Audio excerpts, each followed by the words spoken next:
Paul, thanks very much for doing this. Um, I want to ask you first question about form, about this novel takes many textures. In other words, it uses various systems, including first-person narrative, competing voices.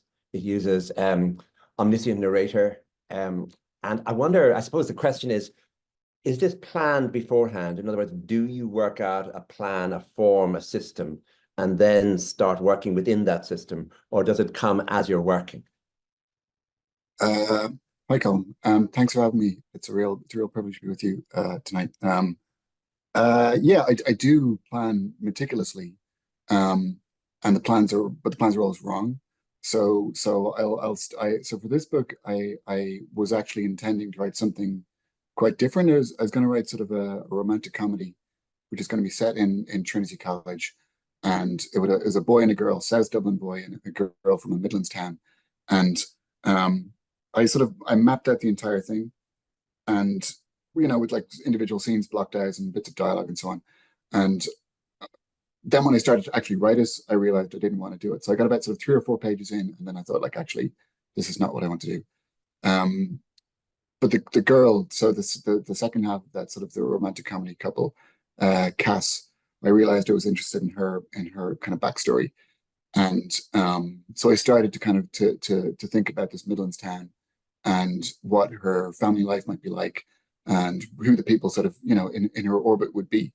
And I, the more I thought about it, I'm sure this is your experience too, but when you've got something that excites you, you've got like one idea that excites you, and all these other ideas start to come out of it.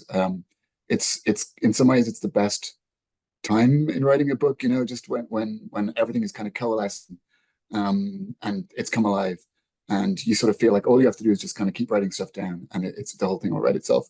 And it ends up like not being that easy, of course. Yeah, so it's a weird sort of, once I started writing the book, it's this kind of strange kind of dual dual system whereby I'm kind of writing, and I'm simultaneously kind of making notes for what's going to happen further down the track. And again, those notes are often quite sort of extensive, and they're quite detailed, and often they're quite wrong. They're quite sort of misleading. So I'll have kind of plot landmarks to get to, and then when I get to them, I realize that the book wants to go a different direction to the one I thought I wanted it to go in. So yeah. I was going to ask you about the idea of a car dealership, because it's one of those areas. I don't think there is another Irish novel, or I can't think even of an English novel or an American novel in which the idea of a car dealership, because the person selling the car has to convince you when you arrive to buy it that you need to buy a new car, that your old car is awful or that it's wrong for you. But if somebody isn't good at that, I mean, it is a particular skill because it's a lot of money involved. And anyone who's ever been through the experience of driving away, of A, being in the wrong car, which I have a lot of experience of, but also people just really caring about cars and the whole business of, and also the fact if a car dealership also does repairs, that's an entirely new business, because the two businesses together then become an extraordinary sort of way of, uh, they require a lot of management. They require giving people a lot of confidence. And no one ever believes that your car's been properly fixed ever anyway. And so in other words, there's a lot of, I suppose, poetry and politics in the whole business of a car dealership. Because you just talk to us about, a car dealer. Instead, I mean, Dickie could be a teacher. He could be even, and that would be in such a different thing. But this is at the very center of life in a small town. Who sells the cars in a small town? Who repairs the cars? Yeah, absolutely. So Dickie, I mean, Dickie should be a teacher. Dickie should not be a car dealer because he doesn't have, firstly, he doesn't really care about cars very much. But secondly, because he's not sort of he's not a bullshitter. Like if you're selling a car, I don't know. I'm sort of surprised, as you say, like that like there's no books about car dealerships today, because like it seemed to me like the quintessential Irish, like just the Celtic tiger was sort of encapsulated in the car dealership. Because like the first thing everyone did when the country suddenly got rich is everyone went off and bought a new car. So if you were like a car dealer in a small town, you became like a major player, like very, very quickly because the money that was coming in. Like so part of my research was to do that. I just went through the sales figures, between 1996 and 2014. And Where did you do that? I mean, how did you do that? oh, it's all online. Everything's Right. online. You can just see like how many cars were sold in like 2001, and then just like this huge spike until about 2008, and then there's just as precipitous like a descent. Like it all vanishes because the dream is over. And this dream that the car dealers have been sort of so kind of intrinsic to selling has evaporated. No one believes. It seemed to me like that when you buy a car, I hate buying cars because like I'm so susceptible to just the patter of the dealers. Yeah. Um, but because you don't really know what you want, except that you've got some sort of vague idea. Like if someone starts talking about like torque or cylinders or whatever, I'm in the dark. But I'll have some vague idea of our cars are all about this fantasy of innocence. So you get in your car and you're suddenly the master of your destiny. You can go anywhere you want. You've got these romantic images of people driving along clifftop roads and all this kind of thing. And the reality of owning cars is obviously like completely different to that. Um, but that's what they were selling. Like in Celtic Tiger Island, suddenly from being this kind of benighted, very constricted, claustrophobic place, Ireland, and this little Midlands town, um, there's opportunity there that wasn't there before. And the tragedy of Dickie's life is that his brother is the one who should have been the car dealer, because his brother is someone with that kind of magnetism and charisma that's a persuader, that's able to sell people this kind of fantasy. And he, in some ways, like he's the fantasy. Like the brother, Frank is his name. Frank's the fantasy that people that partly buy the cars because they just want to be part of his aura. They want him to like them. But Dickie doesn't believe in. Dickie's a real kind of well, he's well educated and he's thoughtful, but he's a very kind of uncertain kind of a character, and uh, he wouldn't feel honest in selling a fantasy because he doesn't believe in the future. And a car dealer has to believe that just over the hill or just along the clifftop road is just some sort of is everything is going to come together. I mean, he's a great creation, and Imelda is a great creation. And Imelda also comes out of a sort of funny sociology in Ireland where somebody can move from dire poverty, from a sort of brutal poverty, to actually a slightly rich middle class life, almost effortlessly, except the ghosts are there, the marks are there, the strain is there. But nonetheless, on an ordinary day, if Imelda answered the door to you, she could look as though she were fitted into this world of car dealership. But you realize that her demons really are dark, aren't they? Yeah, so she's a real outlier in the book because everybody else, well, certainly the Dickie himself and the children, um, and most of the people we encounter in the town are from this kind of very solidly middle class background, and have this kind of set of beliefs and expectations that go along with this kind of quite comfortable upbringing.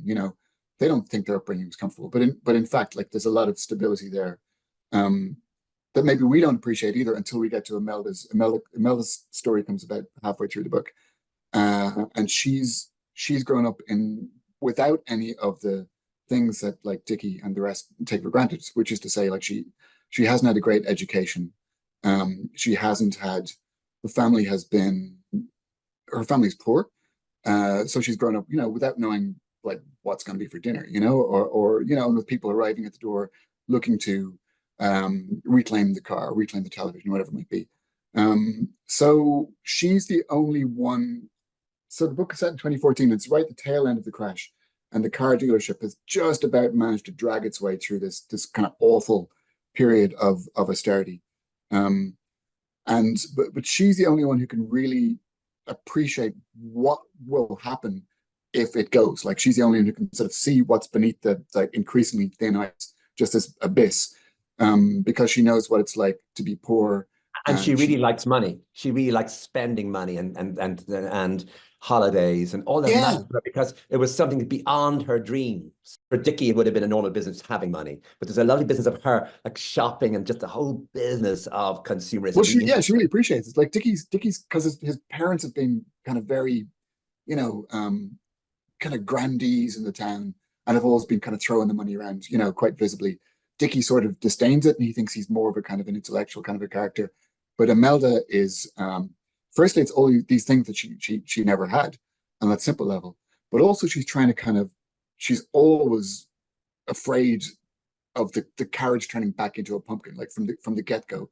So in a way, she's kind of, I imagined her as because she spends a lot of money, she splurges a lot of money, and I kind of imagine her doing that, like she's trying to kind of continually persuade herself that it's real, like and one of the drawbacks of that is like the more she spends, the more she worries that they're going to run out of money. So she more she spends again to kind of assure herself that they're not, and so on and so on and so on. And then they do run out of money, and all of the stuff kind of disappears, and suddenly people are looking at her differently on the street, and her past, which everybody had forgotten about while they were rich, suddenly everyone's going, oh yeah, she was always a bit of a gold digger, you know, and she led Dickie down a dark path, and it's all her fault.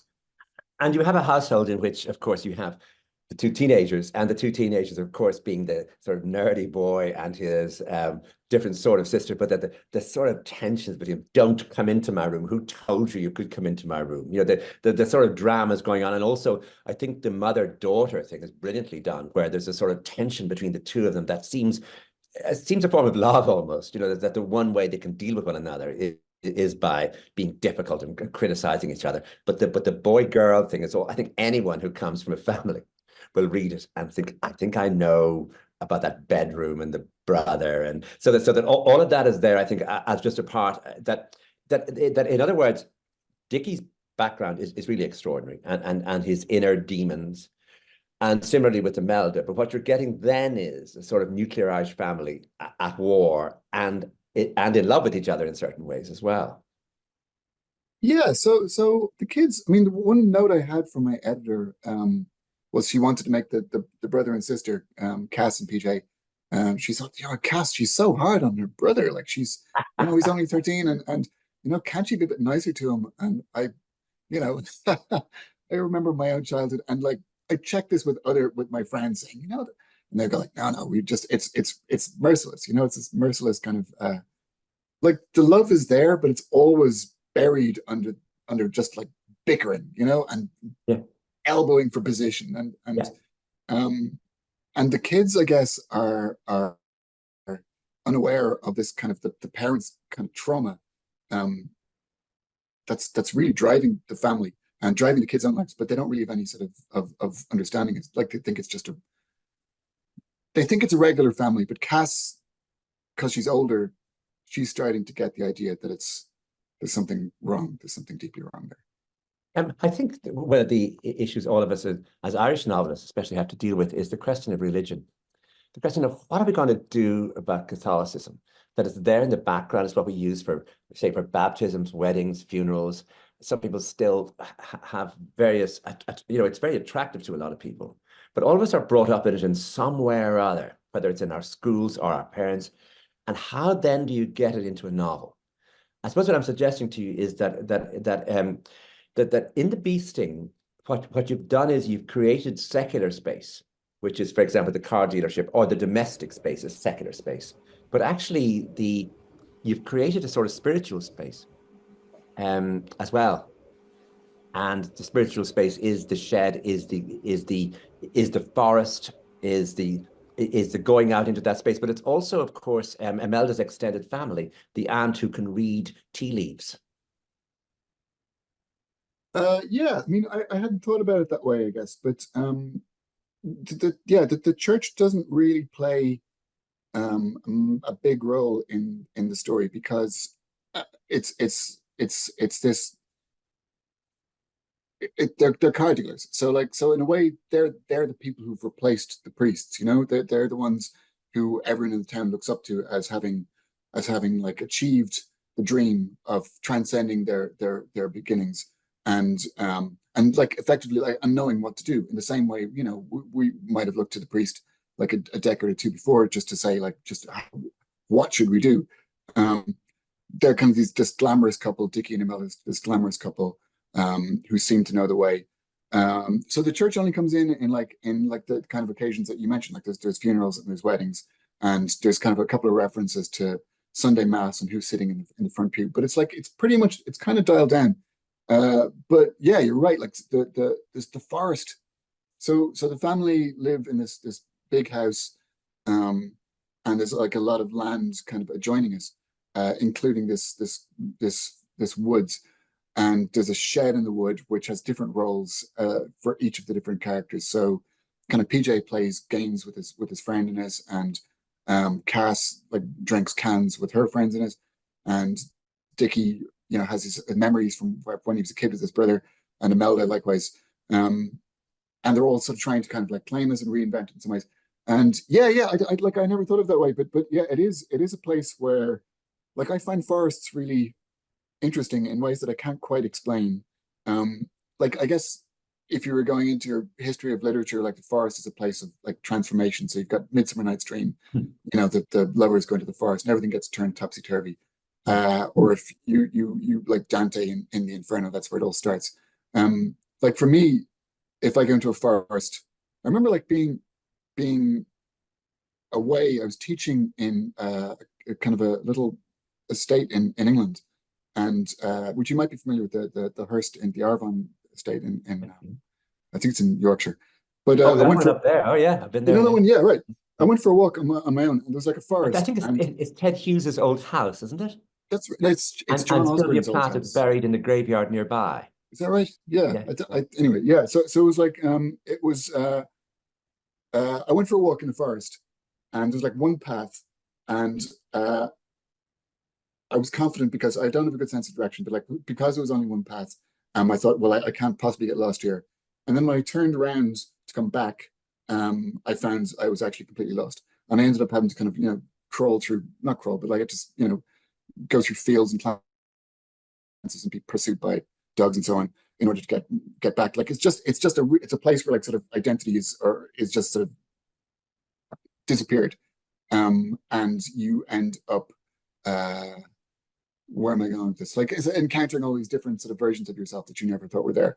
So yeah, that's what's Yeah, going on but it's the fact that you have a space in this forest where each of them can go for a different reason and where each of them can be transformed at least temporarily and perhaps even for longer, that isn't available in any other space in the novel. So it's crucial space for you, isn't it?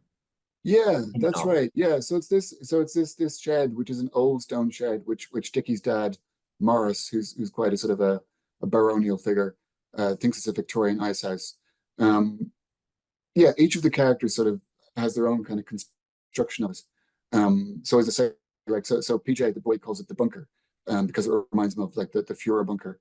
And then but for Dickie decides he's going to um Dickie sort of as his business disintegrates, Dickie sort of recedes from the secular world, and he kind of withdraws into this forest where he used to kind of hang out a lot when he was a boy, and he kind of returns to this shed, and he thinks he can turn it into something. He wants to kind of he gets into prepping basically this kind of survivalist thing, and he wants to turn it into a place kind of like a shelter or refuge. So if the world were to civilization were to collapse, there'd be a safe space for the family to go to.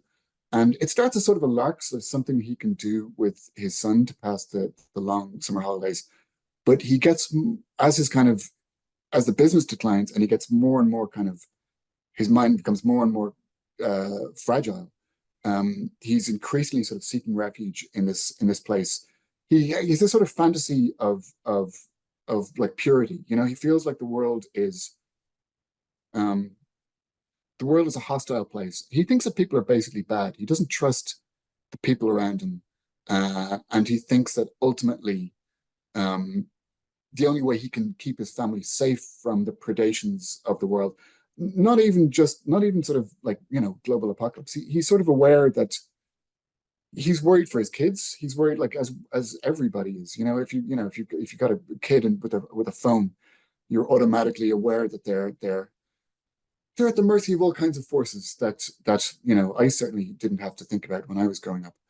So he gets more and more kind of obsessed with this idea that he can pull them out of the world. He can just like the only way that they can live safely in the world, or they can live safely and the only way that he can protect them is to remove them from any other relationship and just take the whole family and put it into this forest. And it's a place that he sort of imagines as being outside of time. So as the book kind of progresses, like the book starts in the present tense, and then it goes into, with the parent sections, it goes into these long flashbacks. And a lot of those flashbacks are centered in this forest. And it's a place where kind of the, regular time kind of collapses as well. And the past and the present and the future sort of all kind of, clash into each other. I'm thinking about George Eliot in, say, the 1870s, 1860s, 1870s in England, trying to work out, first of all, how to make the characters, but secondly, how to put the characters in time, meaning this is England in a time of progress. This is England after Reform Acts. This is England that, with certain elements of industrialization, but also things like the stethoscope has just been made, and who's using, what doctors are using the stethoscope, what doctors are not using the stethoscope. And I just wonder if climate change is at the edge of our consciousness, but it might be actually further in our consciousness than we even know. And that in some way the novel will manage to reflect that or dramatize it or know it, so that you let it in to space that might otherwise be filled with talk of love, talk of treachery, talk of the other things the novel, or talk of money, that the other things that indeed your novel is filled with, but that this creeps in. PJ's mind is quite paranoid. This is the teenager, is quite paranoid, and his father too. It comes in that this world is in danger, not the car dealership anymore, but actually something much larger, which you bring into the book. Yeah, well, the car dealership was, I'm really interested in climate change in all kinds of ways, but one of the ways I find most fascinating is it's this sort of, is our ability to kind of to banish it from our thinking, like, most of the time. I mean, you say it's on the fringes, and it is on the fringes of our thinking, but it ought to be on the front page of every newspaper every single day, because it's like, it's going to, well, we needn't rehearse that here perhaps, but it's going to be bad. It's going to be bad. It is bad. It's already bad. Just the fact that I would slip into this idea that it's in this kind of, hypothetical future just goes to show, like, the kind of ingrained ways of thinking we have about it. The car dealership is, I like, because the thing about climate change is that, like, we all experience it as this guilt. Like, we don't, maybe we don't think about it. It doesn't inform our decisions over the course of the day, but it's this kind of unique phenomenon whereby, like, everything we do, maybe it's something as a Catholic I find particularly kind of I can kind of appreciate. Everything we do is bad, So there's a little moment where Cass does a project with Dickie, where she has a school project for TY, where you have to ask your parents about their job, and you have to figure out, like, what's the climate impact of your parents' job. Oh, that's an amazing moment. Yeah. So they sit, herself and Dickie sit down in the kitchen, and he writes down all the cars he sells, and the projected, what the emissions, in their construction, and the projected emissions of their lifetime. And then they kind of, like, they tot up all the numbers, and at the end they're just staring at this number, which is very, very large. And Cass feels like we're to blame. Like, we are the ones who have done this. The Barnes family have caused global warming, and all the firestorms and the hurricanes and so on.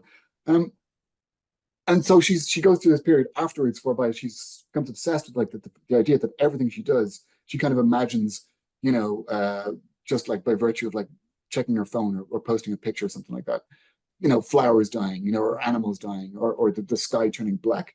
And, like, that's not too much of an exaggeration of the way that I think the younger generation think about climate change. I think my generation, and I don't think it's a good thing, has managed to kind of shrug it off and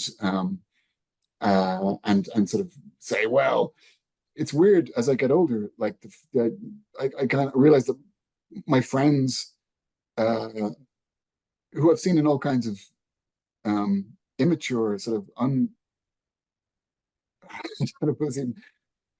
people sort of, like, buy the company line. As you get older, you buy the company line, and people say things to me like, I feel like I just believe in capitalism's ability to fix things. This idea that, like, it's just gonna get fixed. because there are competent people out there who know how to do these things, and they'll just do that, you know? So we don't really, like, there's a lot of fuss and hysteria about, oh, you know, don't drive your SUV to the airport and fly to Australia. You know, it's just a whole lot of, you know, and that's us brainwashing ourselves. You know, the fact is, the tragedy is that we are all responsible for it. And it's too much for us to deal with. We can't cope with a problem that's on that level. I mean, without wanting sort of to stray too much from the original question, I was listening to Naomi Klein recently talking about her book Doppelganger, and she was talking about the idea that, like, so individualism, so capitalism is premised on this idea of, like, you know, the individual kind of building him or herself out of stuff. So you work and you buy stuff and use the stuff to kind of create sort of like a better version of yourself. And so you outgrow the past and you throw that behind you and you stride into the future as this, you know, or you drive into the future in your SUV. And she says, like, that it's a simple point, but she put it very well. Like, that's not going to work. That is not going to fix climate change. Us all behaving as discrete entities, like little sort of atoms floating in a void. That's not a vision of humanity that will enable us to address climate change, which we will have to do or we'll die. So, like, individualism as, like, the idea of, like, sort of life as being this kind of process of, like, of self-actualization. That model is no longer viable. So Dickie's kind of a dinosaur in some ways, and that he's selling these things. And he's very clever, and he's also, like, he's kind of prone to sort of visions of apocalypse. He's got a very kind of, like, a dark kind of sensibility. So he's aware of all this stuff. But his way of fixing it is to kind of, like, just, like, jettison human society altogether. He thinks, like, you know, just people are just, like, we can't, they're going to drag us down with them. All we can do is retreat into the woods. But Cass is, she's young. She doesn't want to live in the woods. She doesn't want to live in a burning planet. But she doesn't know what to do because she's looking, you know, that generation. I think part of the reason they find climate change so terrifying is because they look at the older generations just totally failing to do anything about it. Yeah. And I think there's a second tension between generations here, which is to do with sexuality. And I was thinking of the gay marriage referendum and that day of euphoria, that Saturday in Dublin, in the yard of Dublin Castle, all the images of euphoria. And I was thinking of people must have been watching that all over Ireland, men and women in their 50s, in their 60s, thinking that chance didn't come for me. Whatever choices I made, whatever way things went, it wasn't possible. I'm not in that yard of Dublin Castle, even spiritually, or even I don't long for it. But there's a picture in the book of a bar, which I think I know, and you call it the Butterfly. And there's a joke you tell that I didn't know was known outside a very small number of, within the gay world, which is one of my worlds, where in that bar, that there's an old bar where older gay men will sit nursing pints and looking around. And upstairs, there's a disco where everyone's twinky and crazy and there's great music. And the distance between the two could be the distance of a century. And the older bar, where it's a long bar, is called Jurassic, especially by the people who sit in it, because there's an irony surrounding, here we are, we're in Jurassic. And someone could even say casually, oh, I'll see you in Jurassic at 9.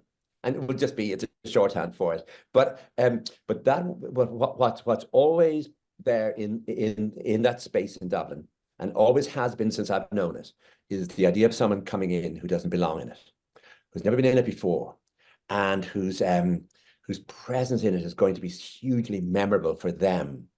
And you can almost see them, and what they desperately want is to both stay and leave, to leave with someone, to leave on their own, to go now, to have another drink. And so all of that is the secret.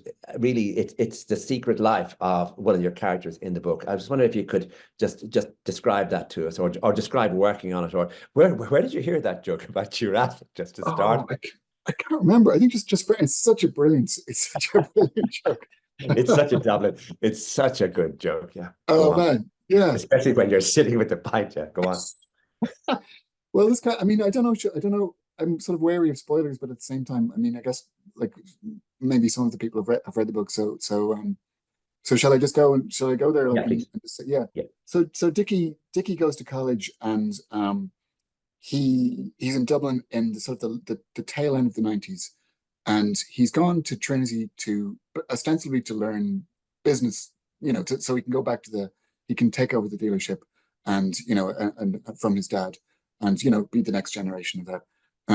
But while he's in Dublin, he realizes that there's a whole other life that he never knew he existed really. And he finds himself drawn into this world.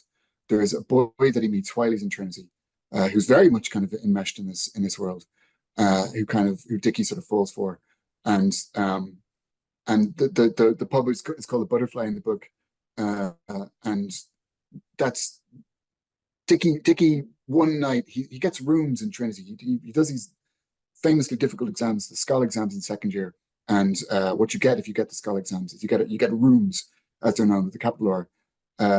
So he doesn't have to go home at the weekend anymore to with his bag of laundry. Instead, he's sitting in the splendor of Trinity College.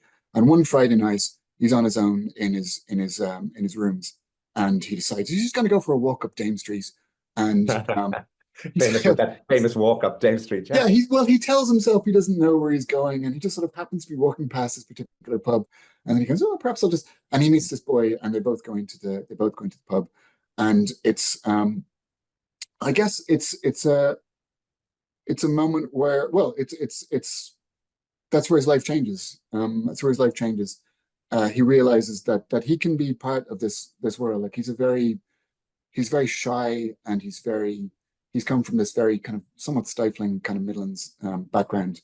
Uh, and suddenly he can see the possibility of being a person that he never imagined himself being, but that feels alive to him and true to him. And he's in love. He falls in love, and it's all very. It's on the one hand, it's very decadent because the pub is it's really pretty wild. On the other hand, it's very romantic because he's with someone else, and they're kind of encountering this together. And I guess after that, he kind of. I was really interested in the generation that you're talking about, where those opportunities weren't available at all. Like I don't know how long the butterflies it's called, but like my impression is, and I There didn't go forever, to, really. I think it was there before Dublin Castle, actually. but it seemed to me that like before, like maybe the like 1990 perhaps, like was it sort of the only show in town? Like it was just the Yeah. only place. Yeah. Right. Okay. Yeah. So there's a time before that when I guess there was nothing, and if those doors were just closed and you had to just make your peace with that as best you could. And I was fascinated by the idea that like exactly what you're saying, like what would it be like for those generations to look at the freedom that's available now and like not feel sad, just not feel like deeply like that, that they're born at the wrong And that's time. pitted very much. I mean, it isn't this, I think the reason why the book for all of us is so engrossing and interesting and valuable, and just is that it's not, if it were merely that story of some sad man going back to the Midlands, having been in Dublin for this, but it does give you, I suppose, what you might call panorama, that you're getting the next generation. And you're getting the closeness of the two generations in years, but seeming light years away from each other. For example, when Cass and her friend Elaine go to Trinity, Yeah. it is their extraordinary freedoms they have, the way they run.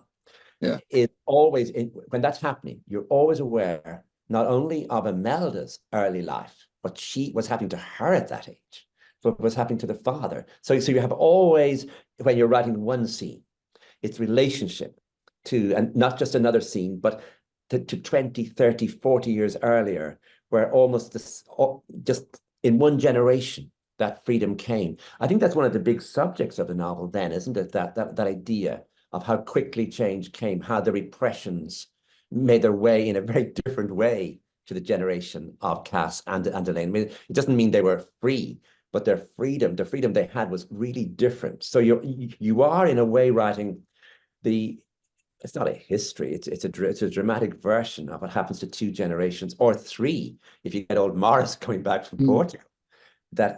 So it is a picture of a certain moment in Ireland. I mean, of a certain 2, 3 generations in Ireland. Yeah, yeah, absolutely. I mean, that was one of the big drivers for me. Like early on when I realized like I was writing the Cass's chapter came first, and the parents appear as these kind of very, one-dimensional, superficial people who are just obsessed with money, and they squabble all the time. And that's what they seem like to us, as you're reading the book. And then when you get to their sections, you realize they are three-dimensionals. They have a history. They've had lives before they've had the kids, and the kids, unbeknownst to themselves, are living in part in the history of what happened to the parents.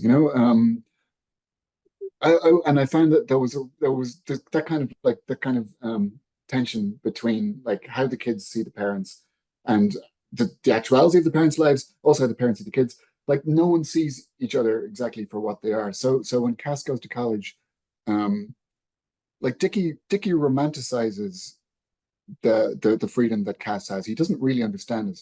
He just thinks that like sort of all of the limitations that were put on his generation have just kind of disappeared, and now you can do what you want. And like maybe superficially, like you can, but when we see Cass's life, she's still quite haunted. Like she doesn't feel like she's not automatically confident. Um, she doesn't know what she wants to do. She doesn't know who she wants to be. And there's all these new pressures that Dickie sort of never kind of imagined. Like she's always online, so she's looking at Instagram, and her friend Elaine is sort of like a walking, Instagram. Like she's perfect, and she's popular, and everybody seems to love her. And Cass feels like she never quite fits right into, be it in her Midlands town or in Trinity. She feels like she's always being judged for. So when Dickie moved from the Midlands to Trinity, he comes with this idea that like, everything's going to just be perfect when he gets to Dublin. Everything's going to be sophisticated, and they're going to take him into their bosom, and they're going to accept him for who he is. And it's not like that Trinity is this kind of quite difficult, spiky place. And Cass, like a generation later, has exactly the same thing. She thinks she's going to get to Trinity, and she'll fall in. She and her best friend, stroke, in a girl she's in love with, will just be together, and everything. All the problems will be solved. Um, Everyone in the book is chasing some sort of fantasy, and I guess the older generation. I don't know if there's any real villains in the book, but I guess Morris, the granddad, Cass's granddad, I think he's probably pretty. He sort of that generation. He sort of cashes out. He kind of wins the prize. So He he gets sets to up the Portugal. business. Yeah, so he goes off to He plays Portugal and golf. just plays Plays golf, golf in Portugal, plays which is golf all day, and he what we all want, really. comes back occasionally and sort of like and judges people and judges Yeah, Dickie and it's says, really "Well, you weird. messed up the business." Paul, thank you very much. And I just want to say that I'm in New York at the moment, and really everywhere you go in New York, into every bookshop, as soon as you go in on the table, there's your book, and it's Oh, brilliant! absolutely marvelous to see it there. And Great. it's thank you very much for the conversation, and it was really nice of you to do it. Thank you, And thank Colm. you Thanks very for much having for me. everyone else for coming.